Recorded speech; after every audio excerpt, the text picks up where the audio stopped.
చెప్పవలసిన బాధ్యత, బోధించవలసిన బాధ్యత, సువార్త ప్రకటించవలసిన బాధ్యత ప్రతి విశ్వాసి మీద ఉన్నదని మొట్టమొదట నీవు గుర్తించాలి. ఆమెన్. అందరూ చెప్పండి ఆమెన్. ఏదో నువ్వు బైబిల్ తీసుకెళ్ళి బైబిల్ సంకరం పెట్టుకుని అయ్యో చెప్పమన్నాడని కాదు.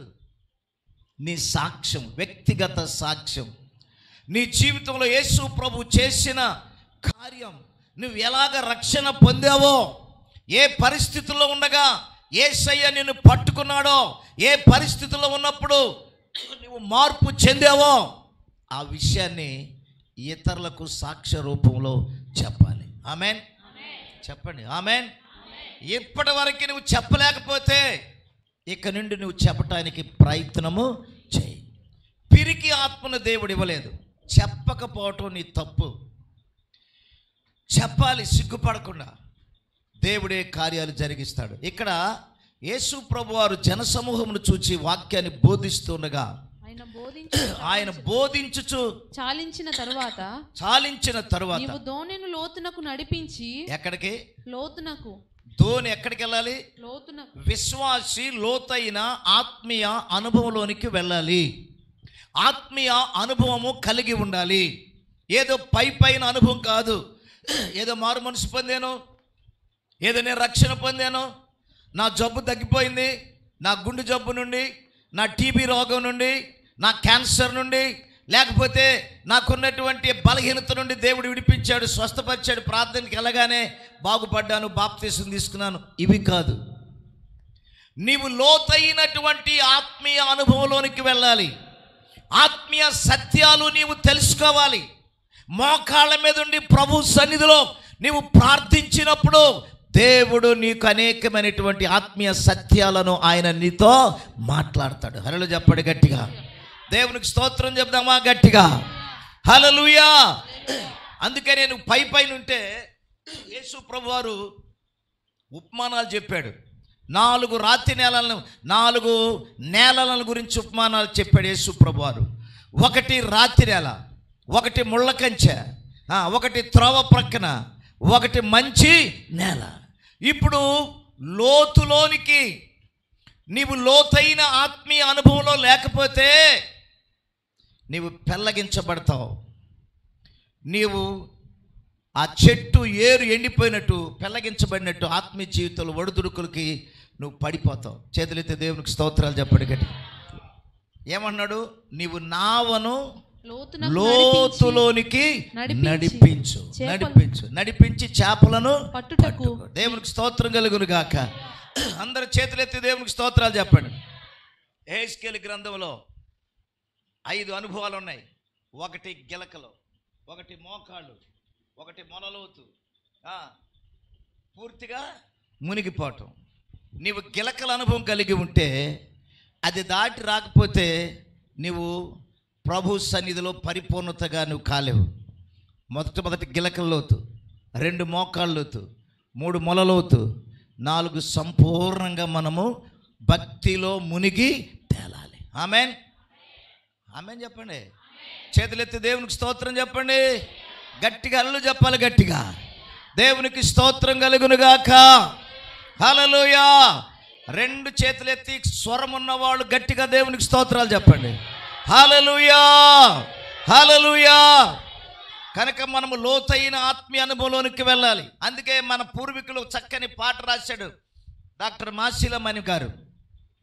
లోతైన జలములలో లోతున వినబడు స్వరమా, లోబడుటకు నేర్పే చే లోపంబులు సవరిల్చి, లోన ఈవులలో లోటైన నా బ్రతుకు లోపించని ఆత్మ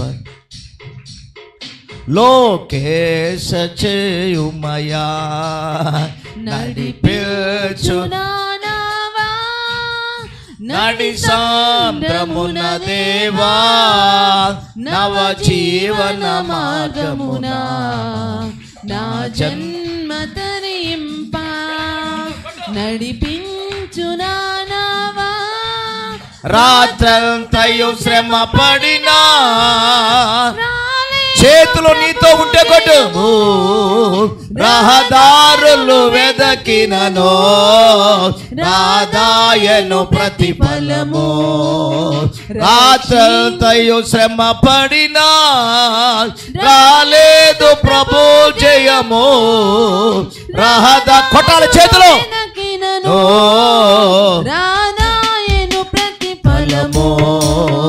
రక్షించుని సిలువా రమణీయ లోతులలో రతనాలను వెదకుటలో రాజులు నా పడవా నడిపించున నావా నడి సాంద్రమునది నవ జీవన మార్గమున నా జన్మ తరింప నడిపించున నావా. హల్లెలూయా. గట్టిగా చెప్పండి హల్లెలూయా. కనుక ప్రియులారా, మనము లోతైన ఆత్మీయ అనుభవంలోనికి వెళ్ళాలి.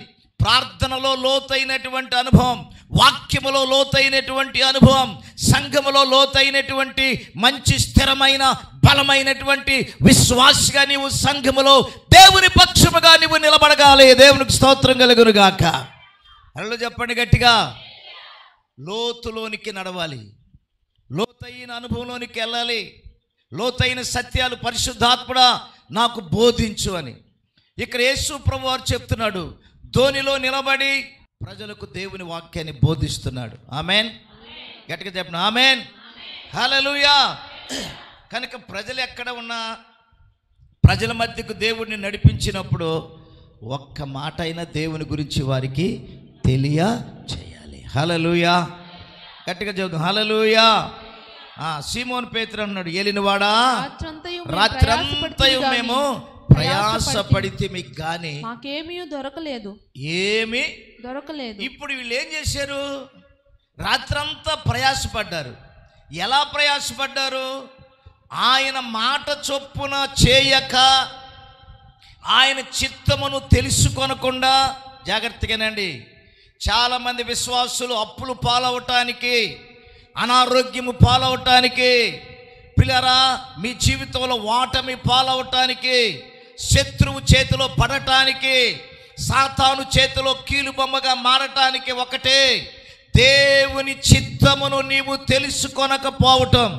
రెండు, దేవుని ప్రణాళిక నీవు గుర్తించకపోవటం వలన సైతానుగాడు నిన్ను కీలుబొమ్మలాగా ఆడిస్తాడు.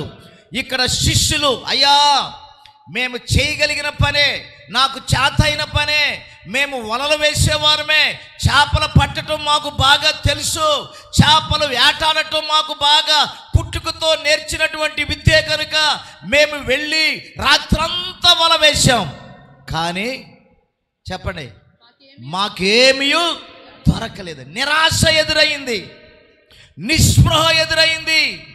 వారు దిగులుతో, విచారముతో, నిరాశతో, నిస్పృహతో, వాటమి చవి చూచినటువంటి వారిగా దిగోలుమని ఉన్నారు. చేతులెత్తి దేవునికి స్తోత్రం చెప్పు. చేతులెత్తలు చెప్పండి గట్టిగా. మరొకసారి చెప్పండి హల్లెలూయా. దేవుని మాట నీవు తీసుకోవాలి. దాన్ని పని చేసేటప్పుడు, ఏదైనా పని చేయటానికి నీవు తీర్మానం చేసుకున్నావంటే, వ్యాపారము కానీ, ఉద్యోగము కానీ, లేక ఏదైనా నీవు సొంతగా ఏదైనా ప్రయత్నం చేయటానికి నీ మనసులో ఆలోచన వచ్చినప్పుడు మొట్టమొదటి నువ్వేం చేయాలి తెలుసా? ప్రభువా, నాకు వచ్చిన ఆలోచన సరైందేనా? ఇది చేయమంటావా? దీనివలన నాకు మేలా, కీడా, ఆశీర్వాదమా, లేక మరి నా జీవితంలో వాటమే పాలవుతానా అని మొట్టమొదటిగా నీవు దేవుని దగ్గర తెలుసుకోవాలి, విచారణ చేసి తెలుసుకోవాలి, ఆయన మాట తీసుకోవాలి. ఆమె చెప్పాం. అందరి చేతులెత్తి దేవునికి స్తోత్రాలు చెప్పండి. రెండు చేతులెత్తి దేవునికి స్తోత్రం చెప్పండి. శిష్యులు యేసయ్య సెలవు లేకుండానే, యేసయ్య ఆజ్ఞ లేకుండానే, ఆయన చిత్తమును తెలుసుకోకుండానే, మాకంతా తెలుసు, మా అయ్యగారు దయ్యాలు ఎట్ట వదిలిస్తాడో మేము చూస్తున్నాం, మా అయ్యగారు రోగుల కొరకు ఎట్ట ప్రార్థన చేస్తున్నారు మేము చూస్తున్నాం, ఎలా వాక్యం చెప్తున్నాడు మేము చూస్తున్నాం. చూడటం వేరు, ప్రాక్టికల్ వేరు. చేతులెత్తి దేవునికి స్తోత్రం చెప్తాం. గట్టిగా దేవునికి స్తోత్రం చెప్పండి గట్టిగా. అనుభవం వేరు. శిష్యులు ప్రభుత్వనే ఉన్నారు.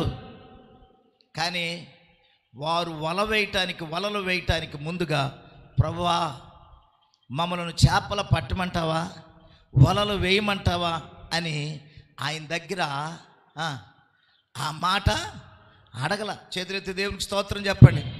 రాత్రంతా శ్రమ పడ్డారు, రాత్రంతా వలలు వేశారు. నీ జీవితంలో రోజు కష్టపడుతున్నావు, నెలల తరబడి కష్టపడుతున్నావు, సంవత్సరాల తరబడి కష్టపడుతున్నావు. జయముందా, అపజయం పాలవుతున్నావా? విజయం ఉన్నదా లేక అపజయం ఉన్నదా? ఆశీర్వాదం ఉందా, ఆశీర్వాదానికి బదులు ఆర్థికంగా నష్టపోతున్నావా? ఆరోగ్యము కోల్పోతున్నావా?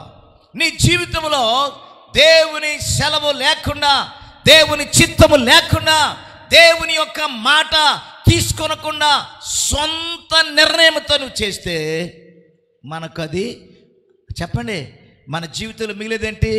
నిరాశ. అందరూ చెప్పండి. ఎప్పుడు అందరూ చెప్పండి, ఎప్పుడు మిగులుతుందండి? పురుషులు చెప్పట్లా, మేము పురుషులను కదా అయ్యా చెప్పండి. మీరు కూడా చాలాసార్లు ఆమెకు చెప్పేది ఏంది, వాళ్ళకి చెప్పేది ఏంది, నేను ఇంటికి మగవాడివే, నేను కాదంటలా, నువ్వు గొప్పవాడివే, కానీ నువ్వే తప్పు చేస్తున్నావు. నీ తప్పు వలన, నీ అవిధేయత వలన కుటుంబానికి నష్టం, కుటుంబానికి అపకీర్తి, శాపం మిగిలిపోతుంది, ఆర్థిక సమస్యలు మిగిలిపోతున్నాయి. కారణం ఏంటంటే కలిసి ఇది దేవుని చిత్తమేనా ఇలా చేయటం, మనం కలిసి చేద్దామా అనే ఆలోచన చేయాలి. ఆమేన్. గట్టిగా చప్పలు కొట్టి గట్టిగా దేవునికి స్తోత్రం చెప్పండి. హల్లెలూయా. వీళ్ళు ఏం చేశారు? యేసు ప్రభు చెప్పాడు, నావా లోతుకి నడిపించు అన్నాడు. వీళ్ళు నడిపించలా, వీళ్ళు పైనే ఉన్నారు. కానీ యేసు ప్రభు మాట ఇంకేం చెప్తాడని అది వినకుండానే వెళ్ళిపోయారు. ఇక వలలు భుజాన వేసుకుని రాత్రంతా వలలు విసురుతానే ఉన్నారు. ఒక్క పక్కి కూడా చెప్పండి, ఒక్క పక్కి కూడా పడల. చేతులు లాగిపోయినాయి, వలలు లాగి నిరాశ, నిస్పృహ, దిగులు, విచారం, ఏంటిట్ట జరిగిందని. అప్పుడు ప్రభు అన్నాడు, ప్రభు ఏం చెప్పాడు చూడండి, అక్కడ 6వ వచనం, 5వ వచనం. సీమోను ఏలిన వాడు రాత్రి అంతా మేము ప్రయాసపడితేము కానీ మాకేమీ దొరకలేదు. అయినను మాట చొప్పున, ఈ మాట చెప్పను, అయినను నీ మాట చొప్పున వలలు వేతునని ఆయనతో చెప్పాను. హల్లెలూయా. అయినను మేమైతే వాటమి చూసాం, మాకైతే నిరాశ ఎదురైంది, మాకైతే అన్ని అవమానాలు ఎదురైనాయి. నీవు సెలవిచ్చావు, నీ మాట మాకు ధైర్యమునిచ్చింది, నీ మాట మాకు గొప్ప ధైర్యమును నింపింది. నీ మాట చొప్పున, ఆమె చెప్పండి గట్టిగా, నీ మాట చొప్పున. ఎవరి మాట చొప్పున?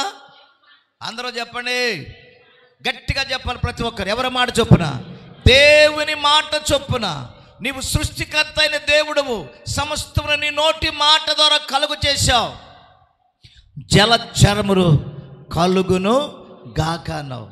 ఆ సముద్రములలో, నదులలో చేపలు ఏమైపోయినాయి? సృష్టించబడ్డాయి. దేవునికి స్తోత్రం. హల్లెలూయా. నీ మాట చొప్పున మేము వల వేస్తామన్నారు. యేసయ్య మాట చొప్పున వల వేశారు. వారి జీవితంలో వారు వలలు వేయటం ప్రారంభించినప్పటి నుండి అన్ని చేపలు, అంత విస్తారమైన చేపలు ఎన్నడూ పట్ల. అప్పుడే చప్పలు కూడా గట్టిగా దేవునికి స్తోత్రం చెప్పండి గట్టిగా. హల్లెలూయా. వలలు వేశారు. అయినను ఇక్కడ మేము రాత్రంతా దేమయ్యా, ఇక్కడ చాలాసార్లు వేసానయ్యా పేతురు. అయితే అన్నాడు, చూడమ్మా, అయినను చెప్పండి, అయినను గట్టిగా చెప్పండి, అయినను బిగ్గరగా, అయినను నీ మాట చొప్పున వల వేతును, నీ మాట చొప్పున నేను చేస్తాను. అయినను నీ మాట చొప్పున మేము ఇక్కడ ఎప్పుడైతే ఆయన వేయమన్నాడో నీ మాట చొప్పున నేను వల వేస్తున్నానని వల వేశారు. దేవునికి స్తోత్రం కలుగును గాక. ఎప్పుడైతే వల విసిరారో ఆ నదిలో సముద్రంలో ఉన్న చేపలన్నీ ఆ వలలో చిక్కుకుపోయినాయి. చప్పలు కొట్టి గట్టిగా దేవునికి స్తోత్రాలు చెప్పండి. వీళ్ళు వలలు లాగలేకపోతున్నారు, వలలు బరువైపోయినాయి. దూరాన ఉన్నటువంటి వారిని కూడా సైకి చేశారు, రండి రండి లాగలేకపోతున్నామని. వారు కూడా వచ్చి ఈ యొక్క వలలో ఉన్నటువంటి ఆ చేపలను దరికి చేర్చడానికి ఎంతో కష్టపడి 2 దోణిలు నిండా మునిగిపోయేటట్టు చేపలు పడ్డాయి. హల్లు చెబుదామా గట్టిగా? దేవునికి స్తోత్రం చెప్పండి గట్టిగా. హల్లు చెబుదామా గట్టిగా? సీమోను పేతురు అది చూసి తన కన్నులు తెరవబడ్డాయి, తనకు గ్రహింపు వచ్చింది. అయ్యా ప్రభువా అని ప్రభు ఎదుట మోకాళ్ళు ఉని, నేను పాపాత్మునయ్యా, నేను పాపాత్మున ప్రభు అని ఒప్పుకున్నాడు. దేవునికి స్తోత్రం చెప్పండి గట్టిగా. 2 చేతులు ఎత్తి దేవునికి స్తోత్రం చెప్పండి. విస్తారం వారు అలాగూ చేసి, ఆయన మాట చొప్పున చేసి, ఆయన చిత్తము చొప్పున జరిగించి, ఆయన మాటకు విలువిచ్చి వారు పని జరిగించుట వలన, వలలు వేయుట వలన విస్తారమైన చేపలు వారు పట్టగలిగారు. దేవునికి స్తోత్రం చెప్పండి. నీ జీవితంలో ఆయన చెప్పిన దాకా నీవు ఏం చేయాలి? కనిపెట్టి నిలిచి ఎదురు చూడాలి. ఆమెన్ చెప్పండి గట్టిగా. ప్రభు మాట కొరకు కనిపెట్టు, ఆయన చిత్తము కొరకు దేవుని సన్నిధిలో ప్రార్థనలో కనిపెట్టి నిలిచి ఉండు. దేవుడు నీ జీవితంలో అద్భుతము దేవుడు చేయటానికి ఆయన నిరీక్షిస్తున్నాడు. హల్లెలూయా. దేవునికి స్తోత్రం కలుగును గాక. నువ్వు వేచి ఉండు, సమయం కొరకు వేచి ఉండు. నీ సమయం కొరకు నిరీక్షణతో కనిపెట్టు. దేవుడు నీ సమయంలో దేవుడు గొప్ప కార్యము నీ ద్వారా దేవుడు చేస్తాడు. హల్లెలూయా. నిలిచి ఉండాలి, విశ్వాసముతో దేవుని సన్నిధిలో కనిపెట్టి ఉండాలి. సీమోను పేతురు ఏడ్చాడు, పశ్చాత్తాపడ్డాడు, కన్నీరు కార్చాడు. ప్రభువా నేను పాపాత్ముడిని, నన్ను క్షమించు. దేవునికి స్తోత్రం కలుగును గాక. అందరి చేతులు తెల్లు చెప్పండి గట్టిగా. ఏమన్నాడు ఇక్కడ పేతురు? 7వ వచనం. వారు వేరొక దేనులు దోణిలోనున్న తమ పాలివారు వచ్చి తమకు సహాయము చేయవలనని వారికి సంజ్ఞలు చేసిరి. వారు వచ్చి 2 దోణిలు మునుగునట్లు నింపిరి. సీమోను పేతురు అది చూచి యేసు మోకాళ్ళ ఎదుట సాగిలపడి, ప్రభువా నన్ను విడిచిపోము, నేను పాపాత్మునని చెప్పాను. ఎలయనగా వారు పట్టిన చేపలు రాశికి అతడును అతనితో కూడా ఉన్న వారందరూ విస్మయమొందిరి. చేతులెత్తి దేవునికి స్తోత్రం. అందరూ చేతులెత్తలు చెప్పండి గట్టిగా. విస్మయం ఉందరంట. వారికి ఆశ్చర్యం వేసింది, వారి కన్నులకు ఆశ్చర్యం కలిగింది. ఇది యెహోవా చేసిన కార్యం, దేవుడు చేసిన అద్భుతం. ఆమెను చెప్పండి గట్టిగా. 2 చేతులు ఎత్తి దేవునికి స్తోత్రాలు చెప్ప గట్టిగా. అల్లు చెప్పండి గట్టిగా. దేవుడు మనపక్షంగా, అక్క విను, దయ్యాలు పోతాలు కాదు, దేవుడు మనపక్షంగా ఉండగా మనకు విరోధి ఎవడు? ఆడెవడో బొమ్మ పెడితే ఆ బొమ్మ నా మీదకి వచ్చింది. బొమ్మను ఒక్క తన్నుతను నీకు చేత అయితే దాని హీ అన్నావా, అది ఊహు అంటది. చెప్పు, నేర్చేది నేను విను జాగ్రత్తగా. చేతులెత్తి గట్టిగా దేవునికి స్తోత్రం చెప్పు. హల్లు చెప్పాలి గట్టిగా. దేవుడు మన పక్షంగా ఉండగా మనకు విరోధి ఎవడు? దేవుని మాట మనం వింటే దయ్యాలు కూడా ఆయన మాటిని గడగడ గడగడ ఆడినాయి. ఆమెను చెప్పండి గట్టిగా. అందరి చేతులెత్తి గట్టిగా దేవునికి స్తోత్రం చెప్పు. హల్లెలూయా. ఎప్పుడైతే ఆయన మాట చొప్పున జరిగించారో, ఆయన మాట చొప్పున వారు పనిని ప్రారంభించారో, వారి జీవితంలో కని విని రీతిలో అద్భుతమును వారు చూచారు. చప్పలు కొట్ట గట్టిగా. హల్లెలూయా. వారు విస్మయం అందారు. నీ జీవితంలో విభ్రాంతి, విస్మయం కలగాలంటే ఒకటి, ఆయన చెప్పినది చేయాలి. హల్లెలూయా. దేవునికి స్తోత్రం చెప్పండి గట్టిగా. ఆయన మాట చొప్పున మనము చేయాలి. ఆయన మాటకు మనము విధేయత చూపాలి. అవిధేయతను పాపం తీసుకొచ్చింది. విధేయత వలన దేవుని ఆశీర్వాదములు నీవు పొందగలవు. హల్లెలూయా. ఎంతమంది దేవుని మాటకు విధేయత చూపుతున్నారు? విధేయత అంటే ఆయనకి తగ్గించుకుని దేవుని చిత్తము చొప్పున, దేవుని మాట చొప్పున, అయ్యా నేను మా దేవుని మాటకు విధేయత చూపుతున్నాను, దేవుని మాట నేను వింటున్నానయ్యా అన్నవారు హల్లెలూయా చెప్పండి. దేవుని మాట వినాలి, అది దేవుని మాటకు లోబడాలి.